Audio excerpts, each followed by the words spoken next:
সবার একটা মনের মানুষ, প্রাণের মানুষ থাকে, মন প্রাণ উজাড় করিয়া ভালোবাসে তাকে।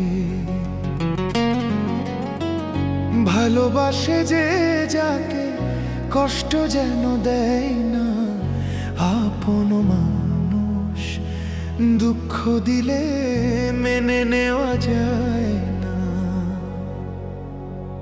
পর মানুষে দুঃখ দিলে দুঃখ মনে হয় না।